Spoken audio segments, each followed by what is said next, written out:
আসসালামু আলাইকুম। প্রিয় দর্শক, আপনাদের সকলকে আমন্ত্রণ জানাচ্ছি। আজকে আমাদের সঙ্গে অতিথি হিসেবে আছেন অস্ট্রেলীয় প্রবাসী লেখক ও কলামিস্ট জনাব অজয় দাশগুপ্ত। জনাব অজয় দাশগুপ্ত, আপনাকে স্বাগত জানাচ্ছি আমাদের অনুষ্ঠানে। ধন্যবাদ মাসুদ ভাই, আপনাকে এবং শ্রোতাদের আমার অশেষ প্রীতি ও শুভেচ্ছা। আপনি এমনি ভালো আছেন তো? জি জি, ভালো আছি। ঠান্ডা আমাদের এখানে। এখন কি ওখানে আপনাদের টেম্পারেচার কত? এখন ধরেন কত হবে, 10, 9-10। ঠান্ডা, বৃষ্টি। ও, বৃষ্টি। তো আমাদের এখানে বৃষ্টিটা আছে, ঠান্ডাটা নেই। তবে একটু গরম গরম আছে, এমনি আবহাওয়া গরম আছে, তার মধ্যে আরো অনেক কিছু নানা বিষয় নিয়ে আমরা তো মোটামুটি মানে বিতর্ক প্রিয় জাতি, যে কোনো বিষয় নিয়ে আলোচনা করতে পছন্দ করি, কাজে উত্তাপ থেকেই যায়। রিসেন্টলি আমি আপনার একটা মানে ফেসবুকে আপনার একটা পোস্ট আমি পড়ছিলাম, পরে একটু কৌতুক অনুভব করছিলাম, আবার একটু মানে আত্মগ্লানিতেও ভুগছিলাম। সেটা হলো, আপনি লিখেছেন যে এতকাল অবহেলিত জাভেদ পাটোয়ারির 3টি গ্রন্থের নাম আপনি দিয়েছেন: নৌকাডুবি, অগ্নিবীণা, পদ্মা নদীর মাঝি। অথচ ক্রেডিট নিয়েছে রবীন্দ্রনাথ, নজরুল ও মানিক বন্দ্যোপাধ্যায়। তো এই যে পোস্ট আপনি দিলেন, এটা কেন, কি মনে করে দিলেন? এটা তো ধরেন একটা স্যাটায়ার, না? স্যাটায়ারটা হচ্ছে, সেটাই শুনতে যাচ্ছি। জি। হ্যাঁ, এটা স্যাটায়ারটা হচ্ছে এরকম যে আমি একটু খোলামেলা বলি আপনাকে। যেমন জি। বঙ্গবন্ধুকে সর্বকালের সর্বশ্রেষ্ঠ বাঙালি, কথায় কথায় আমার পিতা, তারপরে ধরেন তার নাম ছাড়া কিছু করা যাবে না, এগুলো কোনো কালেই আমি পছন্দ করিনি। কারণ আমাদের মনে রাখতে হবে, রবীন্দ্রনাথ ঠাকুর আছেন বাঙালিতে, বাঙালিতে অনেক মনীষা আছেন। সর্বকালের সর্বশ্রেষ্ঠ বললে কিন্তু সেই জায়গাটা সংকুচিত করা হয়। কিন্তু নিঃসন্দেহে বঙ্গবন্ধু এই যাবৎ আমাদের জীবনের একজন শ্রেষ্ঠ রাজনীতিবিদ বাঙালির। আপনার নিশ্চয়ই মনে আছে, অটল বিহারী বাজপেয়ী তার সম্পর্কে মন্তব্য করতে গিয়ে বলেছিলেন যে ভারতের স্বাধীনতা সংগ্রামে যারা নেতৃত্ব দিয়েছেন তাদের অনেকের চাইতে বঙ্গবন্ধু শেখ মুজিবুর রহমানের গুরুত্ব এবং নেতৃত্ব অনেক বেশি অসামান্য। কেবলমাত্র তিনি সুভাষ বসুর সাথে তুলনা করেছিলেন। তো এইরকম একটা মানুষের আত্মজীবনী বেরিয়েছে। সেই আত্মজীবনী যে শেখ মুজিবুর রহমান বা বঙ্গবন্ধু লিখে যেতে পারেননি সেটাও আমরা জানি। কিন্তু তাকে তো এইভাবে ভাবলে চলবে না যে তার আসলে বলার কিছু ছিল না, তার কথা জাভেদ পাটোয়ারি লিখে দিয়েছে। এই ধরনের বালখিল্যতার প্রতিবাদ করেছি আমি। আপনি হয়তো জানেন যে শেখ মুজিবুর রহমান, আমাদের বঙ্গবন্ধু, যখন শেষ দিকে জেলখানায় ছিলেন তখন তিনি ব্রাটন রাসেলের একটা বই পড়ছিলেন, এবং তার যখন পুত্র সন্তান হয়, শেষ পুত্র সন্তান, তিনি তার নাম রাখেন রাসেল। বঙ্গবন্ধু কথায় কথায় কিন্তু রবীন্দ্রনাথ এবং নজরুলের কবিতা আবৃত্তি করতেন। যথেষ্ট তার তার ইয়ে অনুযায়ী তিনি যে পরিমাণ লেখাপড়া করেছেন বা যে পরিমাণ তিনি আমাদেরকে উপহার দিয়েছেন, ঠিক ততটা কিন্তু অন্য বাঙালি নেতাদের কাছ থেকে আমরা পাইনি। কাজে বঙ্গবন্ধুর একটি অসমাপ্ত আত্মজীবনী, সেটি জাভেদ পাটোয়ারি নামের একজন মানুষ লিখে দিয়ে পুলিশের উচ্চপদস্থ কর্মকর্তা হয়ে যাবে, এই আশার গল্প আমাদের বিশ্বাস করতে হবে? আমি এটা বিশ্বাস করি যে ধরেন অনুলিখন নিশ্চয়ই আছে, অনুলিখন আছে, পুনর্লিখন আছে, সম্পাদনা আছে, কিন্তু based on the fact of Bangabandhu's life. বঙ্গবন্ধুর জীবন, তার জীবনের এমন কিছু স্মৃতি সেখানে আছে যেটা জাভেদ পাটোয়ারির পিতারও জানার কথা না। হ্যাঁ, এবং শেখ হাসিনা তো সে সময় জন্মগ্রহণ করে নাই, তিনিও তো জানার কথা না। সেই কাহিনীগুলো তো সেখানে বিধৃত আছে, এবং বিভিন্ন সময় তার রাজনৈতিক টানাপোড়েন, উত্থান পতনের কাহিনীও সেখানে আছে। একটা মানুষকে অপমান করার জন্য, এবং কাকে অপমান করছেন আপনারা? আমার যে জায়গাটায় মূল পয়েন্ট, যে কাকে আসলে আপনারা অপমান করছেন। আপনি এই কয়দিনের নিউজে দেখবেন, হঠাৎ করে, জানি না গুজব কিনা, রিইউনাইট পাকিস্তান নামেও একটা নাকি আন্দোলন শুরু হয়েছে। তো আমি সেই আমল থেকেই একটা কথা বলছি মাসুদ ভাই, যে যদি কারো ক্যান্সার হয়, তাকে আপনি ব্র্যান্ডের শার্ট পরিয়ে, চকচকে জুতো, মাথায় দামি টুপি পরিয়ে ঘুরালে কিন্তু সে সুস্থ হবে না। তাকে কেমো দিতে হবে। এই কেমোটা হাসিনা সরকার দেয় নাই, দিতে পারে নাই। না দেওয়ার কারণে আজকে তার পিতাকেও প্রশ্নবিদ্ধ করা হচ্ছে, যেই কারণে আমাকে এরকম একটা স্যাটায়ার মূলক স্ট্যাটাস লিখতে হয়েছে। আপনি নিজে তো ওনার আত্মজীবনীটা পড়েছেন, আমিও পড়েছি। এটা উনি লিখেছেন 1955 সাল পর্যন্ত, মানে 55 সালের ঘটনা পর্যন্ত এখানে আছে, তারপরে শেষ হয়ে গেছে। মানে তারপরে উনি আর লেখার সুযোগ পান নাই। তো যদি জাভেদ পাটোয়ারি দিয়ে লেখাতে হবে, তাহলে তো 71 পর্যন্ত লেখাতে পারতেন। তাহলে এবং আপনি নিশ্চয়ই জানেন যে এটা আব্দুল গাফফার চৌধুরীর দায়িত্ব ছিল তার জীবনী লেখা, তিনি নোটস নিতেন, কিন্তু তিনি চলে যান লন্ডনে, এবং বঙ্গবন্ধুর আকস্মিক হত্যাকাণ্ডের পরে এই কাজ আর এগোয়নি। এগুলো তো আমরা জানি, তাই না? এখন কথা হচ্ছে কি, একটা কথা আছে না আপনার, কার প্রসাদে রামের মা, রামের তুই চিনলি না। এরা যে কার কারণে দেশ পেয়েছে, কে এই দেশ এনে দিয়েছে, কিভাবে সংগ্রাম করেছে, এই সমস্ত কিছু না জেনে তুচ্ছ তুচ্ছ বিষয় নিয়ে আপনার ঝগড়া করে। আপনি দেখবেন আমি টক শোতে দেখি মাঝে মাঝে আপনার উপর কেউ কেউ ক্ষিপ্ত হয়ে যায়। আরে যুক্তি দিয়ে কথা বলো, তাই না? ক্ষিপ্ত হয়ে তো লাভ নেই। তুমি এখন ক্ষিপ্ত কারা হয় জানেন? যাদের কাছে যুক্তি নেই। যুক্তি না থাকলে তলোয়ার আছে, তলোয়ার না থাকলে আপনার বুলেট আছে, এই তো কাহিনী। এবং শেষ পর্যন্ত যেটা দাঁড়ালো দেখেন, একটা হিপোক্রেট সমাজে আমরা বসবাস করছি। এত মানুষের বিচার হয়ে গেল, এত লাঞ্ছনা 15ই আগস্টে, কিন্তু বঙ্গমাতা ফজলিতুন্নেসার অন্যতম প্রতিকৃতি তিশা কিন্তু ঠিকই টিকে রয়েছেন সমাজে, তাই না? তো একই দোষে এক যাত্রায় পৃথক ফল হয় কি করে? ওই নাটকে অভিনয় করে যে নায়ক, সে কোথায় যে হারিয়ে গেছে কেউ জানে না। বেরিয়ে এলে তাকে গ্রেপ্তার করা হবে, মারামারি করা হবে নিশ্চিত। তাহলে মা বেঁচে গেল, সন্তান বাঁচলো না বা স্বামী বাঁচলো না, এইটা তো ভাই আরেক ধরনের নাটক লিখে ফেললেন আপনারা, তাই না? এটা তো অদ্ভুত একটা নাটক। আরেক নাটক দেখছি ইদানিং, খেয়াল করেছেন কিনা, আপনি তাকে যেভাবেই সংজ্ঞায়িত করেন না কেন, একটা জিনিস তো উনি সমাজে একটা বিষ বাষ্পের মতো একটা ছড়িয়ে দিয়েছেন। সেটা হলো যে মুক্তিযুদ্ধে নিহতের সংখ্যা নিয়ে তিনি বলছেন যে মানে 2000 নাকি মাত্র মারা গেছে। তো এই ভদ্রলোকের তাকে নিয়ে আলোচনা করাটাও একটা বিব্রতকর ব্যাপার। মানে উনি আসলে স্বাভাবিক সুস্থ কিনা আমি জানি না। কিন্তু এই 2000 মারা গেছে এটা বলার মাধ্যমে 30 লাখ এবং 2000 সংখ্যার পার্থক্যটা তো অনেক বিরাট। এটা বলার মাধ্যমে আসলে কি মূল লক্ষ্যের দিকে তারা যাচ্ছে ধীরে ধীরে, যে মুক্তিযুদ্ধটাকেই মানে একসময় বলবে যেটা কিছু হয়নি, এবং এই ধরনের মানে কোনো প্রবণতা আপনি লক্ষ্য করছেন কিনা, আশঙ্কা দেখছেন কিনা? প্রথম কথা হচ্ছে, আমাদের মাতা পিতা ও নিজেদের সম্মান রক্ষার্থে আমরা কারো নাম উল্লেখ করবো না। এবং আমরা কারো কারো ব্যক্তিগত আক্রমণে যাব না। কিন্তু প্রশ্ন হচ্ছে, নিয়াজির সাক্ষাৎকারে বলা আছে পাকিস্তানি বাহিনী, আপনি পড়ে দেখেন 1971 এর পরে পাকিস্তান যখন এইসব ইতিহাস ঘটেছে, সেখানে নিয়াজির সাক্ষাৎকারে বলা হয়েছে 15 থেকে 20 লক্ষ লোক পাকিস্তানি সৈন্যরা মেরেছে। এবং স্বাভাবিকভাবেই তারা কিছু মানুষ কমিয়ে বলবে। আর আমার কাছে যেটা সবচেয়ে বড় প্রশ্ন, 30 লক্ষ মানুষ মরেছে কিনা এইটা এখন কি জানা এবং এটা জায়েজ করা এখন কি জরুরি? কোন প্রেক্ষাপটে এটা জরুরি? আপনার হোলকাস্টের মাধ্যমে ইহুদিদের নিধনের যে তথ্য, আজ পর্যন্ত কেউ সেটা চ্যালেঞ্জ করেছে? সেটা কি হেড টু হেড কাউন্ট হয়েছে? কখনো কি পৃথিবীতে হেড টু হেড কাউন্ট হয়? এখন প্রশ্ন হচ্ছে, আপনার একটা সংখ্যার উপর ভিত্তি করে 30 লক্ষ নির্ধারণ করা হয়েছিল। এধার ওধার কিছু কম বেশি হতেই পারে, কিন্তু তার মানে এই না যে এটা কয়েক হাজারে নামিয়ে আনতে হবে। আপনি যে কথাটা শেষে বলেছেন, ইট ইজ মোর ইম্পর্টেন্ট। আপনি কেন বলছেন ধীরে ধীরে আমি জানি না। আমি দেখছি এরা জোরে সোরেই পূর্ব পাকিস্তানের দিকে ফিরে যেতে চাইছে, শুধু নামটা অবিকৃত রেখে এবং নিজেদের শাসন এবং ক্ষমতার জন্য যেটুকু দরকার সেটুকু অবিকৃত রেখে তারা যেখানে ফিরতে চাইছে তার নামই তো পূর্ব পাকিস্তান। আসলে মানে আমরা আমাদের এটা খুব একটু দুর্ভাগ্যজনক। ওই যে আমি আসলে তখন না ঠিক বুঝিনি, ওই যে উনি যে বলেছিলেন যে রিসেট বাটনে চাপ দেওয়া হয়েছে।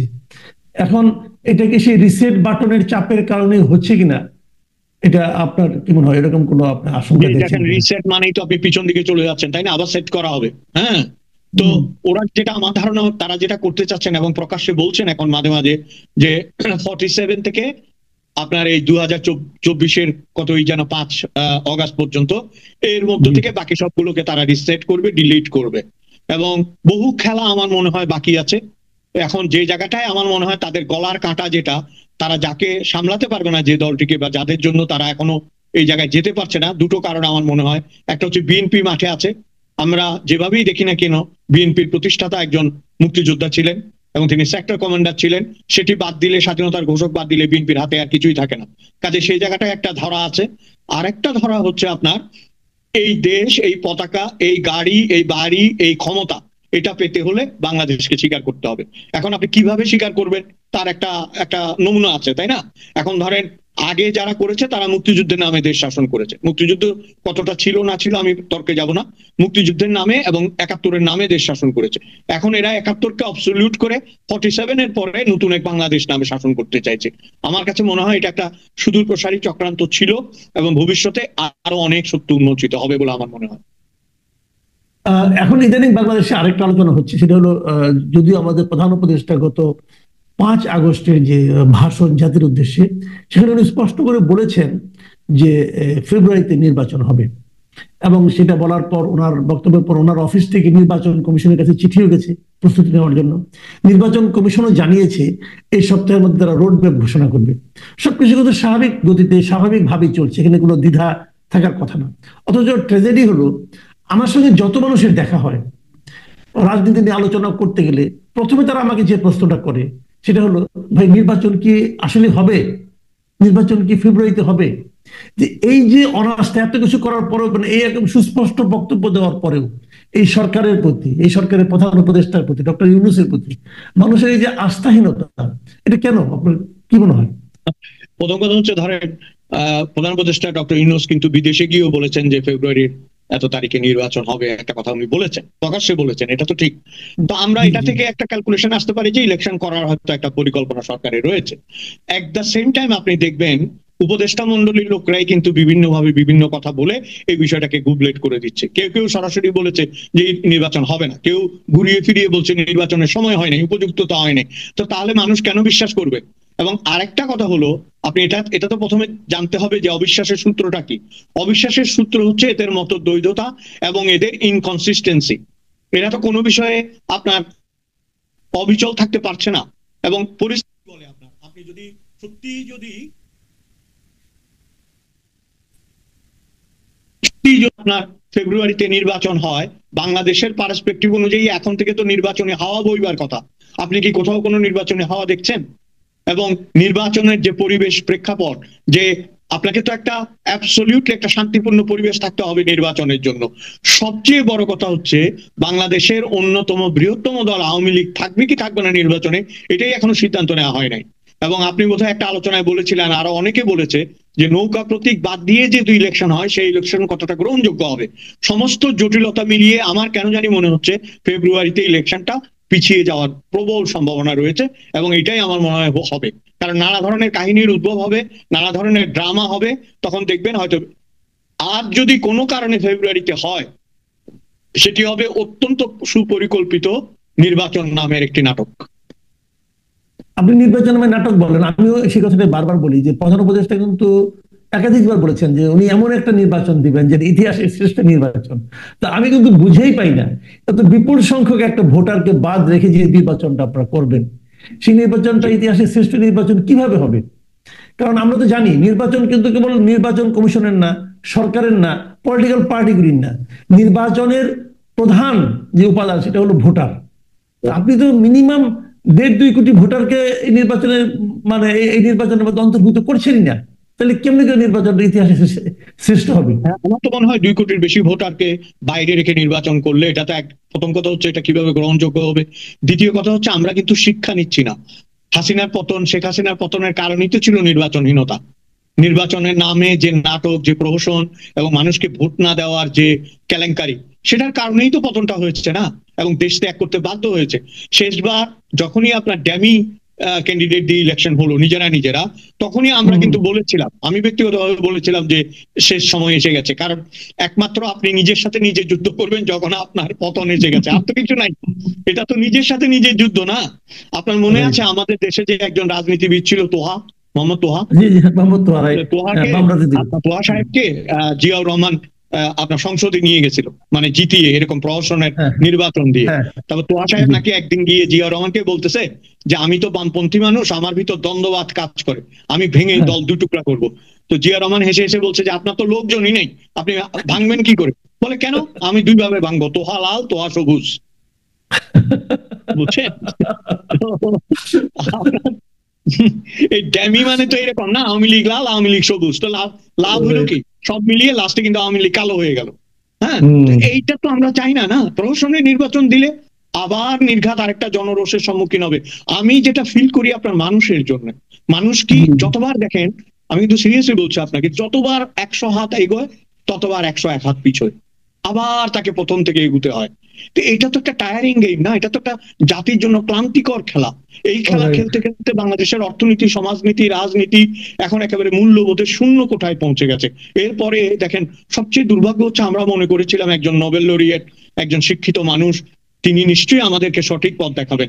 তার আমলে এত বিভ্রান্তি, এত হিংসা এবং এত বেশি ক্রোধ, এবং দেখেন যে মবের রাজত্ব, এগুলো কি ইতিহাস ছেড়ে কথা বলবে?